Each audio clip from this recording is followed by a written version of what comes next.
Hello everyone and welcome to my session for Festive Tech Calendar 2023. It's my first time submitting a session for Festive Tech Calendar and I hope you enjoy it. So my session will be deciphering the Microsoft 365 Unified Audit Log, otherwise known as the UAL. So a bit about me. So my name is Purav Desai. I'm a M365 incident responder in financial services. I have quite a few Microsoft certifications. I have the SC400, SC200, and MS500. I have over 4 years experience across the whole Microsoft security stack, so that includes Defender, Sentinel, as well as Purview Compliance. And you can find me on LinkedIn and also check out my GitHub. So what is the UAL? So the UAL is a place which logs all the activities that have occurred in your M365 environment. So this can range from sending an email to downloading a file through SharePoint to a Power BI report being generated. Any sort of workload within M365 will be logged in the UAL. So how is it structured? So it's actually structured using this term called record types. And a record type it's not exactly well defined in the documentation, but a record type almost is like a workload. But you can have multiple record types for a workload as well. So when you think of Exchange, there's a record type of Exchange item, but there's also another record type of Exchange admin. And then there's Exchange item group and Exchange item aggregated. So, one workload can encompass multiple record types, but then there's also record types for SharePoint, Teams, and, the different workloads as well. So those activities that I mentioned, right? So they're actually logged as operations. So you have an example operation here, a file downloaded, and we'll explore a few more operations in the coming slides. So the events in the UAL, not all of them provide the right detail. So that's what I mean by varying degrees of context. For example, some of them can have these kind of hidden GUID fields, which we'll explore in a minute, which you almost need to decipher, right? And hence the name of the talk, and hence the name of the GitHub series, which we'll come to in a minute as well. But you will get some basic details like who performed the action, when was it performed, was it successful, and things like that. And here's a quick reference page on what the UAL is and a bit more about auditing in general in Microsoft Purview Compliance. So how do you get access to the UAL? So there is a permission you need in Exchange Online. At least this was the process up until recently, and I'll come back to that in a minute. But if we click through to this link, this will take you to my GitHub series called Deciphering UAL. And here, if you follow 01-access.md, this actually walks through how to get access to the audit logs using Exchange Online permissions. So you can read this and follow this at your leisure as well. The second way to get access is through the permissions in the Compliance Center. And again, if you click through to this link, you'll see here that there is a audit manager role and also a audit reader role. So obviously for least privilege for your security professionals, you may want to give audit reader so that they could just view the audit log, but they can't edit anything. And if you're wondering what I mean by editing the audit log, there's actually something called audit log retention policies. So audit manager would be able to manipulate those, whereas audit reader would just be able to consume the data and search for data and things like that. And one thing to mention is that permissions in Exchange Online will actually be deprecated in February 2024, that is. So at some point, I'll need to update my Deciphering UAL 01 access page. But the good thing for you guys listening is that if you have any permissions in Exchange Online already, they will automatically be migrated to the Compliance Center. And again, if we go back to this page here, you can see this important note here, which says that audit permissions from Exchange Admin Center will be discontinued starting February, right? But it does say that audit permissions currently assigned in Exchange will automatically be configured in the compliance portal. So at least Microsoft's doing a good job of just kind of lifting and shifting. But as you go forward from February, just bear in mind that the permissions you will need to be granted through the compliance portal rather than Exchange Online. And again, I'll look to update my access page here with the new information. Okay, so let's take a closer look at those record types that we mentioned at the start. So an example record type we saw is exchange item. As I mentioned, there are other record types like SharePoint, file operation, Teams, OneDrive. All these are different like record types. So how do you find the other record types? Well, great question. You can either, obviously, if the logs are going into your SIM, or if you have those events populated in your tenant, you can obviously search based on the record types and sort of dedupe and find the record types. But a better way is that Microsoft has this docs page. So if we click through here, you can see this shows you all the record types, right? And what you notice is there's a value as well as a name, right? So in the audit log events, which we'll explore in a minute, you will see that basically sometimes it will just say record type and then it will give you a number. So you kind of need to do this mapping with this table to say, okay, record type 4 of an ID 4 means SharePoint, right? ID 2 means exchange item, which is the one that we've mentioned so far, right? 7 means OneDrive and so on. So this is a great resource.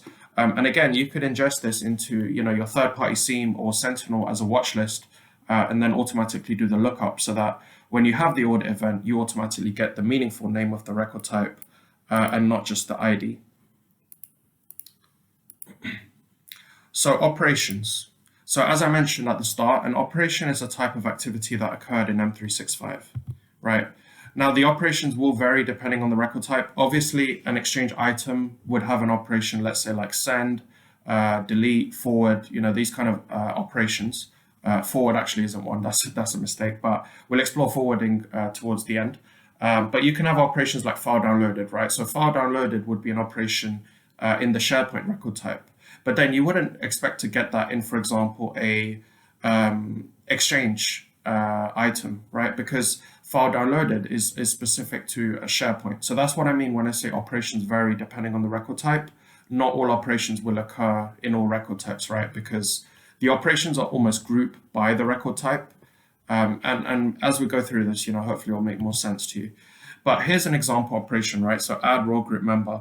Now, this is one that I've actually explored on my GitHub series. So again, you can read this at your leisure.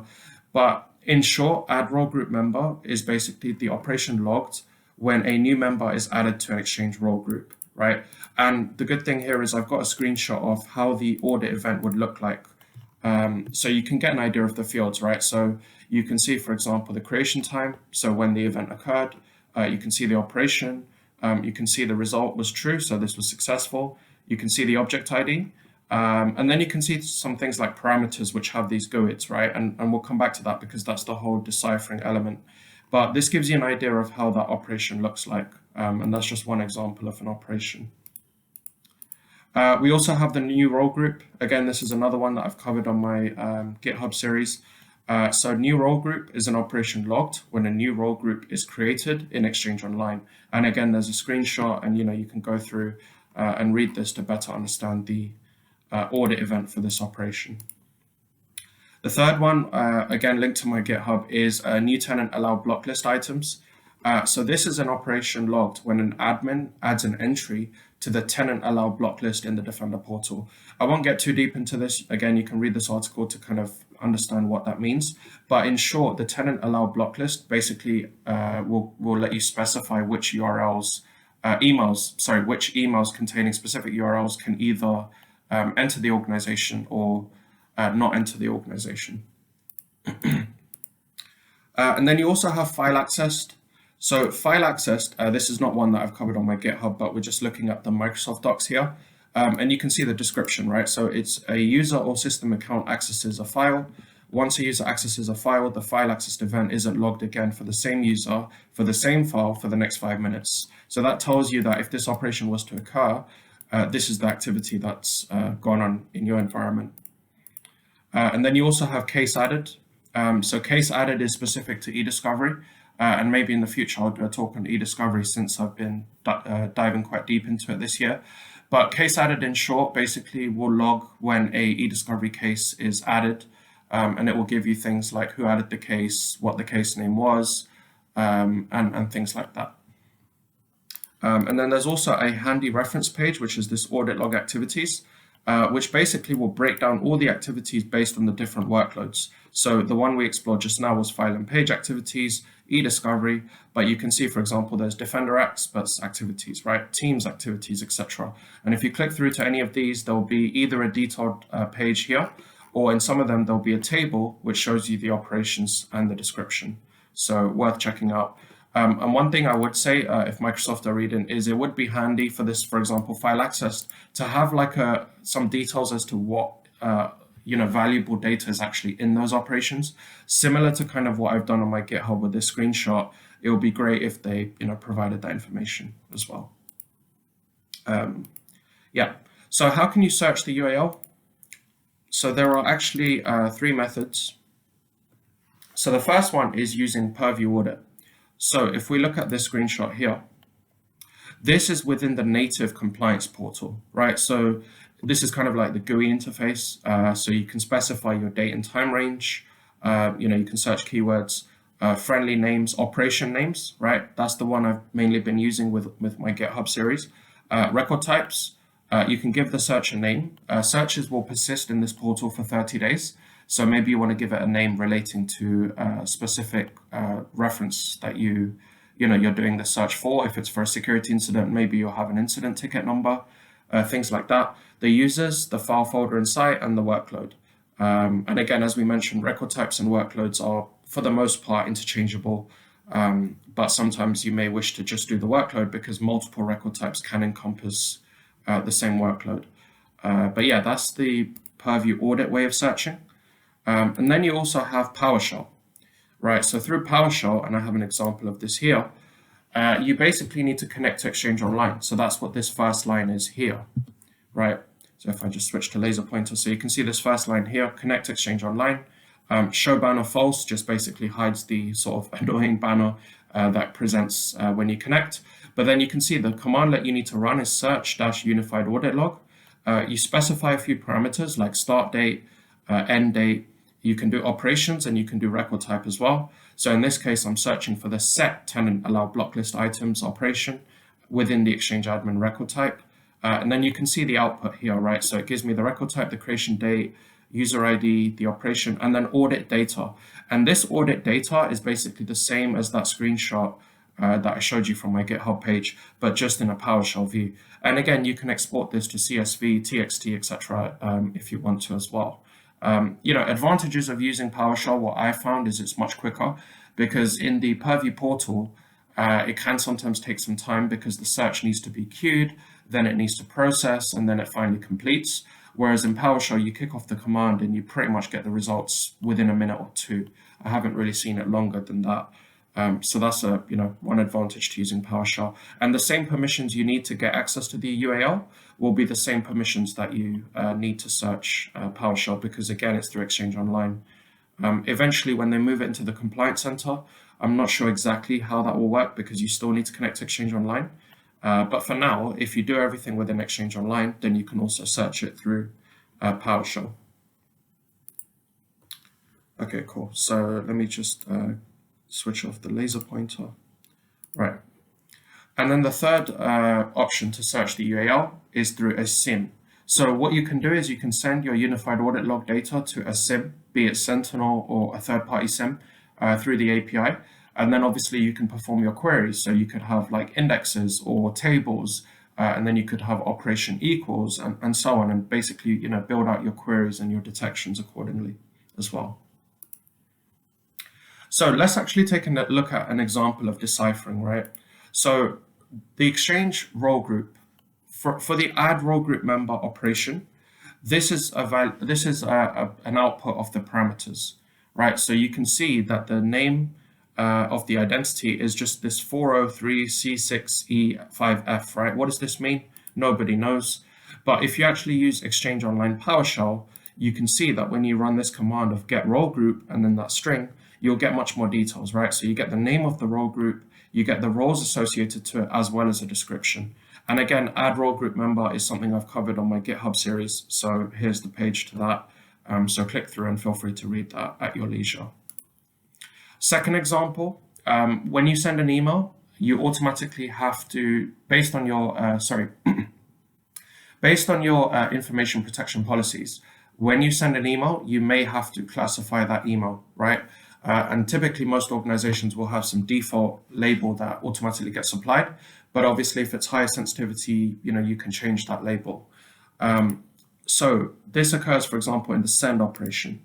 So in the send operation, you have this kind of item object.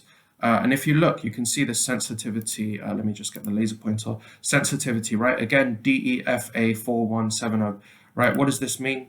Nothing to no one, right?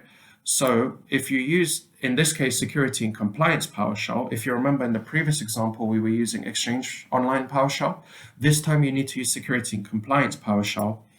And if you do the get-label command, you can get much more details about the label. So in this case, you can see the name of the label is all employees unrestricted. You can see it's not a parent label, and you can see that the parent label is general, right?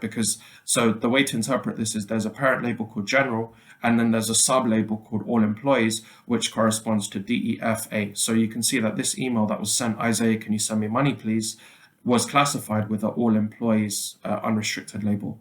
And again, that's for the send operation. This isn't one I've covered on my GitHub series currently, so hence the output here, but eventually maybe that will get added to the series as well. Okay, third example of deciphering app ID. So again, this is covered on my GitHub, but new role group, right? We mentioned that previously. If you look at that screenshot, there is an app ID value of this 497, okay? What does that mean? Again, no one knows. 06 update role group member. Again, this is on my GitHub. Again, a different app ID, FB7, right? What does this mean? Again, no one knows. The good news here is that Microsoft actually has this great docs page, which will basically resolve those app IDs, right? So if we remember 497 and FB7, if we go through to the docs page and now do 497, right, you can see that this actually resolves to the Exchange Admin Center, 497 EFFE9. And if we go back, you can see 497 EFFE9, right? And then the other one, FB7. So if we go back to this and do a search for FB7, you can see that this is actually Exchange REST API based PowerShell, right? And again, I've covered this in the GitHub pages, these two, right? Now, there was a really interesting one which I want to highlight, which is this app ID, 80CCA67, right? So you may be thinking, well, surely this would be on this page, right? Well, we'll get into that in a minute. But initially, I came across this in part 7 of my series, which is Set Teams Protection Policy. So let's go to that and figure it out. So if we go to Fields to Decipher, you can see I've actually put in Deciphering App ID here, right? So why would I put it in here if it's on the docs page? Because at time of writing, this wasn't present on the page, right? And what I did later is I searched it in Enter ID and was able to, liken it to this image here, which basically shows that that app ID corresponds to the Microsoft 365 Security and Compliance Center. Without getting too deep into this, I actually raised a pull request, which basically fed back to Microsoft to improve the docs page. And long story short, this finally got merged. And now if you go back to this docs page and search for that string, 80CCA, you can see 365 Security and Compliance Center is there.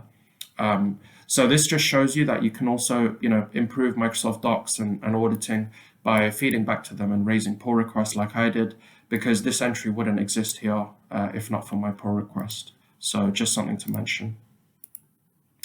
Okay, now let's move on to a different kind of deciphering, right? So far we've seen deciphering like GUIDs into, meaningful names. But what if you want to better understand forensics? So an example I have here is, was the email actually replied to or forwarded, right? So currently, think about it. How would you identify emails that were replied to, right? How would you know, for example, if you had to defend in court or, as part of an incident to say this person definitely replied, how would you do it? Okay, well, one idea is that the subject of the email would have capital R, small e, colon, right? As an example. How would you identify emails that were forwarded? For example, let's say it's a sensitive email and you suspect that it was forwarded. How would you prove that? Again, there is a FW in capital string followed by a colon in the subject, right? But what if you actually edited that subject before you sent the email? Because when you hit the reply button or the forward button, it will compose the new email with the FW string or the RE string. But what if you were to edit that string and then send the email? How would you know if it was actually replied to or forwarded, right? Great question. The good news is the audit logs here come in really handy. So if we look at this, right, the way to look at this is the colors are basically the same item. So the first two here, if you do a string for string match, you can see that this is the exact same item. One operation is create, one operation is send. Now, for the send operation, I purposely removed the RE string, so it just has Isaiah, can you send me money, please? Whereas the top operation create has the RE.